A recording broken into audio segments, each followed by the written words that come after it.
Hello, everyone, and welcome back. I am Bradley. And I am Megan.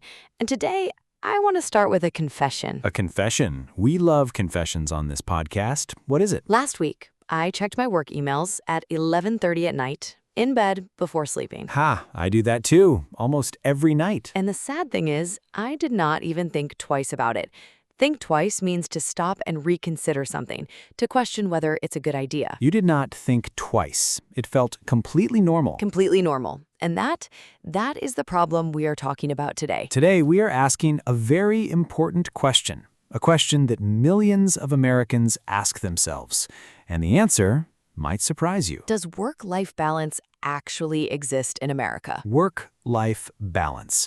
Let's explain that phrase first. Balance means having the right amount of two things. Not too much of one, not too little of the other. And work-life balance means finding the right balance between your professional life, your job, and your personal life, your family, your health, your hobbies, your rest. Your rest. Such a simple word. And yet, in America, rest can feel like something you have to earn. Something you have to earn. Earn means to deserve through effort. In American culture, many people feel that rest must be earned. You rest after you have worked hard enough. After you have worked hard enough. But here's the question. When is hard enough actually enough? When is enough enough? That question. And today we're going to explore it honestly, from both sides. From both sides, because this is a complicated topic. Complicated, not simple. Many layers. Many perspectives. We have the history of work culture in America, some very LA-specific stories, a short story, practical tips, and all the vocabulary at the end. And before we begin, please click the like button if this podcast helps you learn English.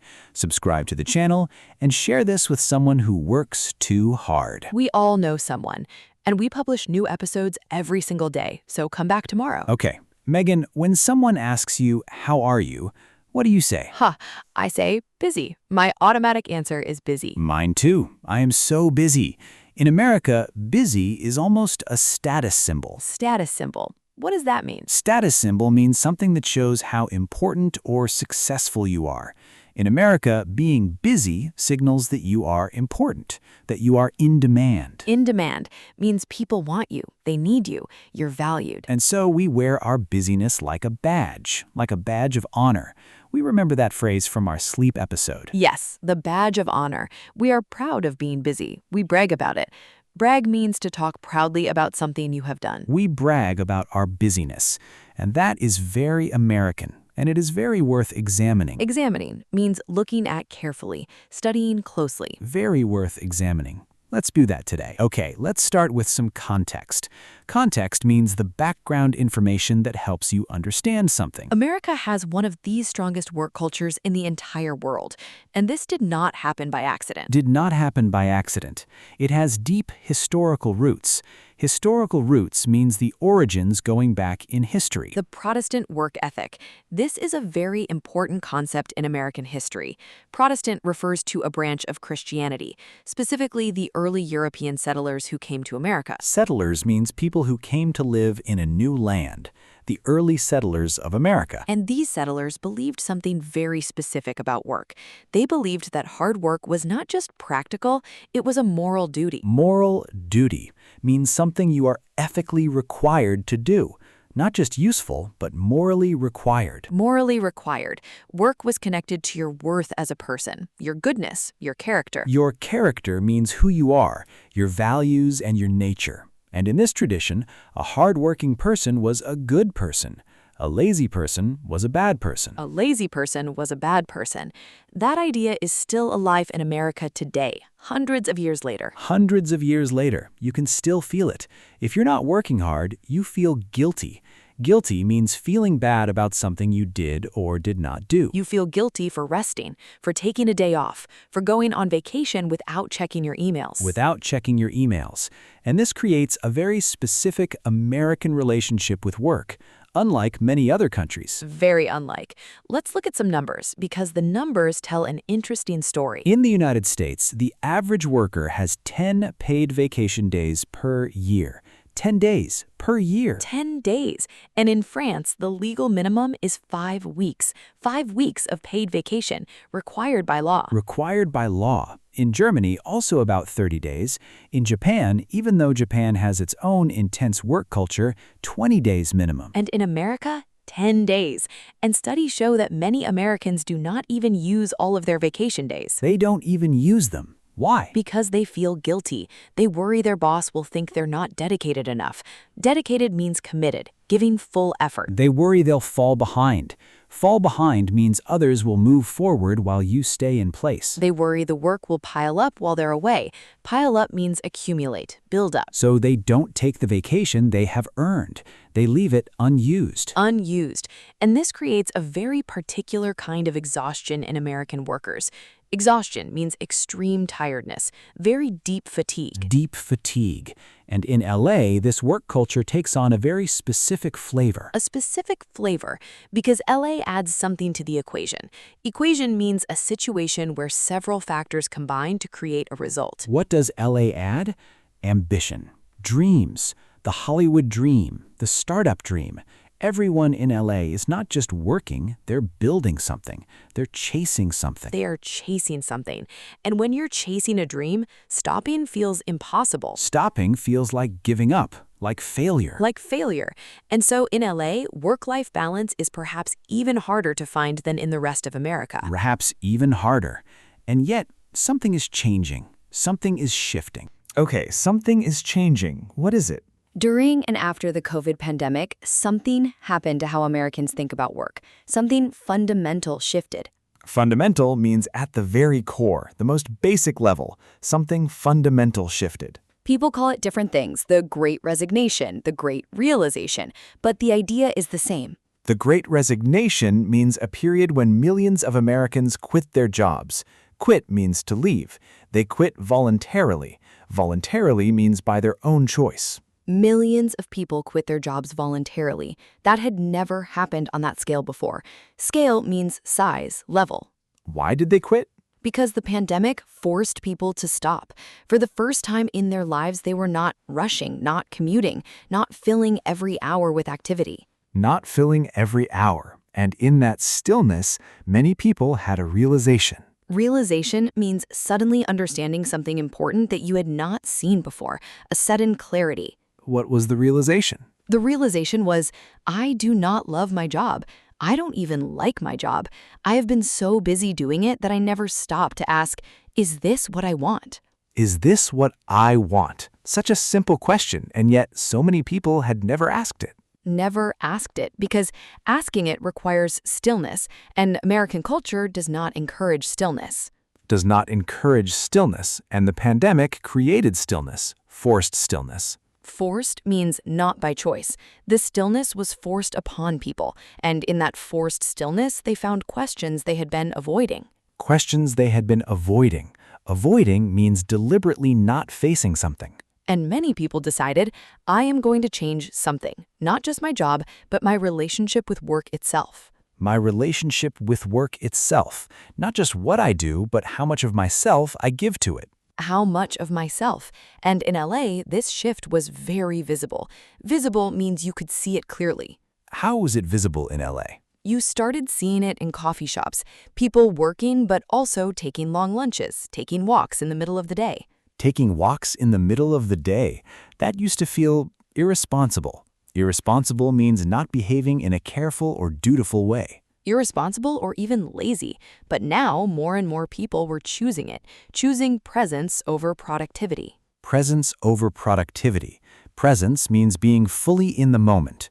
Productivity means producing work and results. Choosing to be present rather than constantly producing. That's a significant cultural shift. A significant cultural shift, and a new phrase entered American vocabulary: quiet quitting. Quiet quitting. That sounds mysterious. What does it mean? Quiet quitting does not mean actually quitting your job.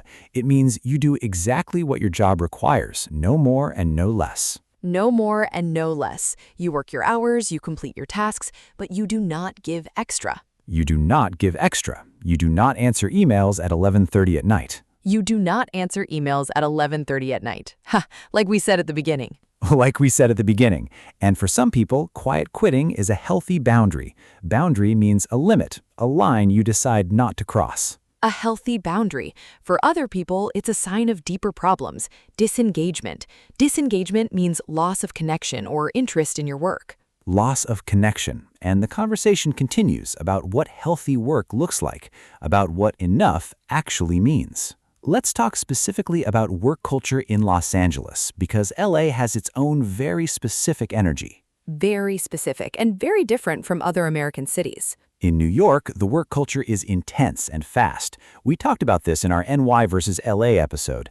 Everything urgent, everything now. Everything now. And in LA, the work culture is also intense, but it has a different quality. A different quality. What quality? In LA, work and passion are almost always connected.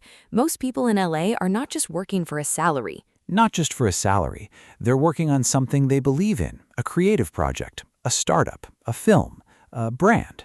A creative project, and when your work is your passion, the boundaries between work and life, they blur. Blur means become unclear, like a blurry photo. The lines between work and personal life blur. They blur because you love what you do, so you do it all the time, and that can be beautiful. And exhausting. And exhausting, both at the same time.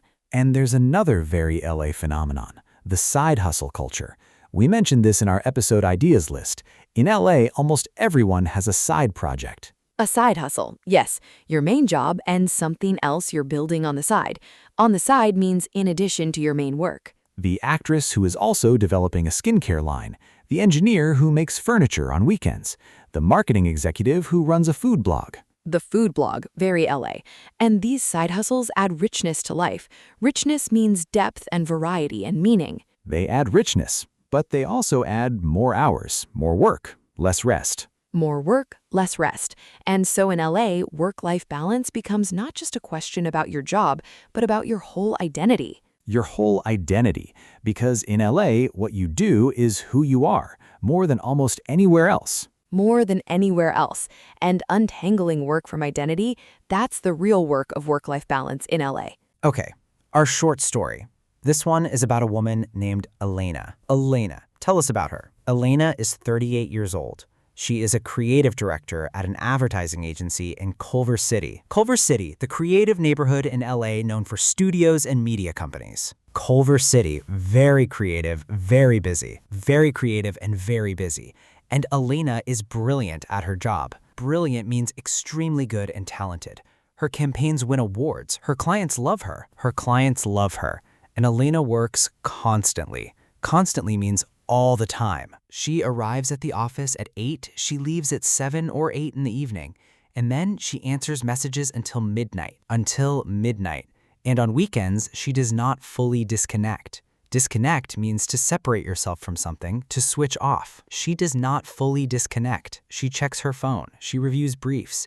Briefs means short written documents describing a project. She reviews briefs on Sunday morning with her coffee. On Sunday morning.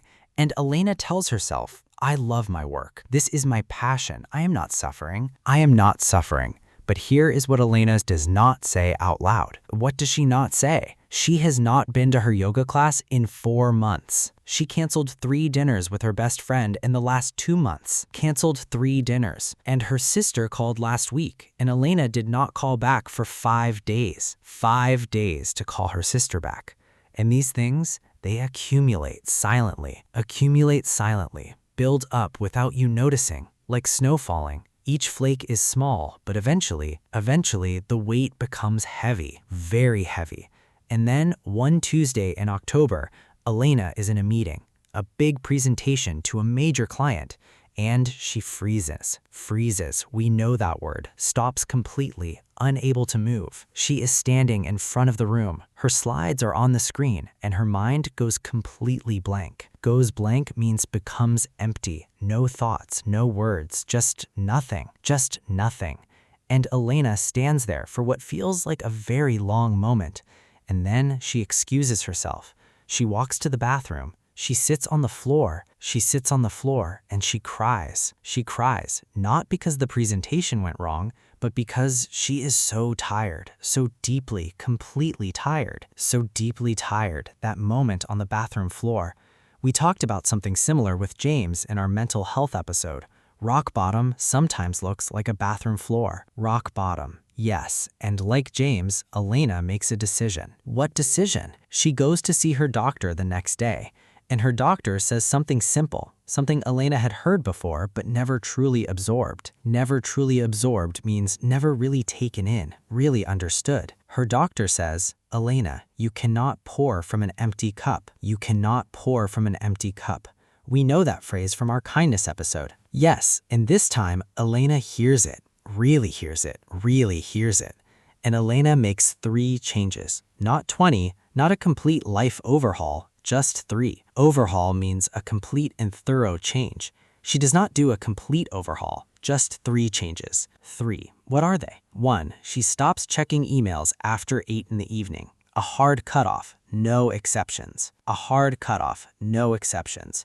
We remember cutoff from our sleep episode, a firm stopping point. 2. She books her yoga class every Tuesday and Thursday, and she treats it like a client meeting, immovable.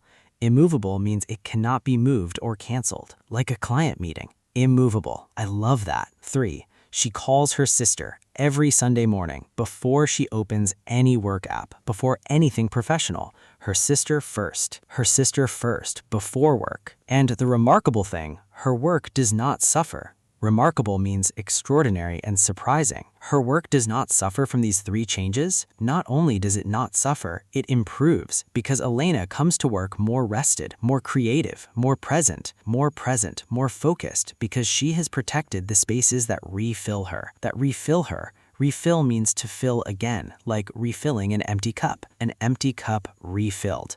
And the lesson from Elena's story, boundaries are not walls that keep work out. They are the foundations that make great work possible. The foundations that make great work possible.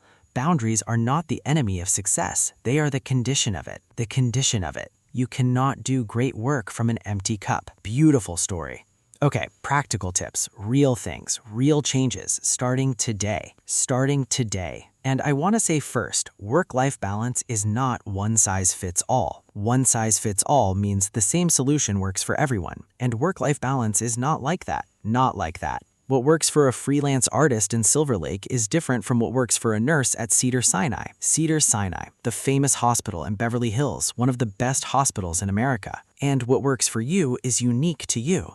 But there are principles. Principles means basic ideas and rules that apply broadly. Principles that apply broadly. Let's share them. Tip 1. Define your enough. This is the most important tip. Define your enough. What does that mean? It means decide in advance what a successful workday looks like. Not a perfect day, a successful one. Not perfect, successful. And write it down. 3 to 5 specific things. If I complete these today, today was a good day. Today was a good day. Because without defining enough, work expands to fill all available time. Work expands to fill all available time. That is a famous idea from a British historian named Cyril Northcote Parkinson. He called it Parkinson's Law. Parkinson's Law. What does it say? It says work expands to fill the time available for its completion. If you give yourself 10 hours to do a task, it will take 10 hours. If you give yourself 3 hours, it takes 3. If you give yourself 10 hours to do a task, it will take 10 hours. If you give yourself 3 hours, it takes 3. That is fascinating and very true. Very true. And so, define your enough. Set a container for your work. Container means a defined space. Give your work a container. Give your work a container. And when the container is full, stop. Stop. Tip 2. Protect one thing. Just one. One thing. What kind of thing? One activity that is entirely yours. Not work, not productive in any measurable way. Just yours. Just yours. A walk, a yoga class, reading, cooking a slow meal, playing music. Playing music. And protect it. Protect means to guard and keep safe.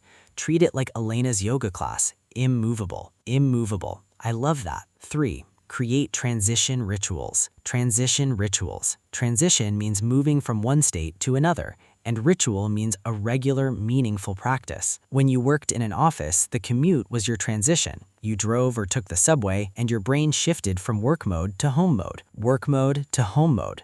The commute did that transition for you. But now, many people in LA work from home. Remote work has exploded in LA since the pandemic. Remote work means working from home or another location, not the office. And when you work from home, there is no natural transition. No natural transition. So you must create one deliberately. Deliberately means on purpose, with intention. Change your clothes when work ends. Take a 10-minute walk. Make a cup of tea. Do something that physically signals work is over, personal time begins. Work is over, personal time begins. That signal trains your brain, and your brain learns, after this ritual, I am allowed to rest. I am allowed to rest. Not earned, not deserved after enough work. Allowed, simply allowed. And tip 4, say no to something this week. Say no to something. No is a complete sentence. We say that in many cultures, but Americans especially struggle with this. Americans especially struggle with saying no, because saying yes feels productive, helpful, valuable, and saying no feels like letting someone down. Letting someone down means disappointing them, failing to meet their expectations. And the truth is, every yes to something is a no to something else. Every yes to something is a no to something else. If you say yes to that extra project, you are saying no to your evening run, to dinner with your family, to sleep, always back to sleep. And so, say no to one thing this week, something you said yes to out of guilt or habit, not because you wanted to, out of guilt or habit, not because you wanted to, and see how it feels. Megan, I feel like after this conversation, I want to close my laptop right now and go for a walk. Do it, go. The email will still be there when you get back. The email will still be there. And the big message of today, work-life balance in America is complicated. The culture pushes against it. The history pushes against it. The economy pushes against it. It pushes against it. And yet, more and more Americans are asking the question, is this sustainable? Sustainable means able to continue over a long time without causing damage. Is this sustainable? And many are finding that the answer is no, and they are making changes. They are making changes. Not grand changes, not quitting everything and moving to a beach. Although some people in LA do that. Some people in Malibu have done exactly that. But for most people, it is smaller. 3 changes, like Elena. 3 changes. Okay, vocabulary review. Let's go through our new words. Think twice, to stop and reconsider something, to question whether it is a good idea. Status symbol, something that shows how important or successful you are. In demand. People want you, they need you. You are considered valuable. Brag, to talk proudly about something you have done. Protestant work ethic, the historical belief that hard work is a moral duty connected to America's founding culture. Settlers, people who came to live in a new land, the early Americans. Moral duty, something you are ethically required to do, not just useful, morally necessary. Guilty, feeling bad about something you did or did not do. Dedicated, committed, giving full effort to something important to you. Pile up, to accumulate, to build up gradually over time. Exhaustion, extreme tiredness, very deep fatigue. Equation, a situation where several factors combine to create a result. Fundamental, at the very core, the most basic and important level. The Great Resignation, the period when millions of Americans quit their jobs voluntarily. Voluntarily, by your own free choice, not forced by anyone. Realization, suddenly understanding something important you had not seen before. Stillness, a state of quiet and calm, not rushing, not filling every moment. Avoiding, deliberately not facing or dealing with something. Visible, you can see it clearly, obvious and apparent. Presence over productivity, choosing to be fully in the moment rather than constantly producing. Quiet quitting, doing exactly what your job requires, no more, no less. Boundary, a limit, a line you decide not to cross. Disengagement, loss of connection or interest in your work. Blur, become unclear, when lines between things become difficult to see. Side hustle, a project or job you do in addition to your main work. On the side, in addition to your main work, running alongside it. Richness, depth, variety, and meaning in your life. Untangling, separating things that are very mixed together. Brilliant, extremely good and talented, outstanding. Constantly, all the time, without stopping. Disconnect, to separate yourself from something, To switch off. Briefs, short written documents describing a project or task. Accumulate silently. Build up gradually without you noticing. Goes blank. The mind becomes empty. No thoughts or words come. Absorbed. Truly taken in and understood, not just heard, absorbed. Overhaul, a complete and thorough change of everything. Immovable. Cannot be moved or canceled, fixed and protected. Remarkable, extraordinary and surprising, worth noticing. Refill. To fill again, to restore what was emptied. One size fits all. The same solution works for everyone. Work-life balance is not this. Principles. Basic ideas and rules that apply broadly to many situations. Parkinson's law. Work expands to fill the time available for its completion. Container. A defined space. Give your work a container and stop when it is full. Transition rituals. Meaningful practices that help you move from work mode to personal time. Remote work. Working from home or another location, not the traditional office. Deliberately, on purpose, with clear intention, not by accident. Letting someone down. Disappointing them. Failing to meet their expectations. Sustainable. Able to continue over a long time without causing damage or exhaustion. And our key phrase today, you cannot pour from an empty cup. And boundaries are not the enemy of great work, they are the condition of it. The condition of it. And now our question for you in the comments. Tell us, in English, do you think work-life balance exists in your country, or does your culture also celebrate being busy? Write your answer in English, even just one sentence. Maybe you write, "In my country, people work even harder than in America." Or, "In my country, the afternoon nap is sacred." The afternoon nap is sacred. Ha! Some cultures have this beautiful tradition. Tell us. We genuinely want to know. We want to know. Write it in the comments. That's your brick for today. Please like this video and subscribe to the channel, and share this with someone who checked their emails last night at 11:30. Ha, we all know someone. Come back tomorrow, brand new episode every single day. See you tomorrow, everyone. And tonight, close the laptop a little earlier than usual. Make a cup of something warm, sit quietly for a moment. You have earned it. Actually, you don't even need to earn it. You are simply allowed.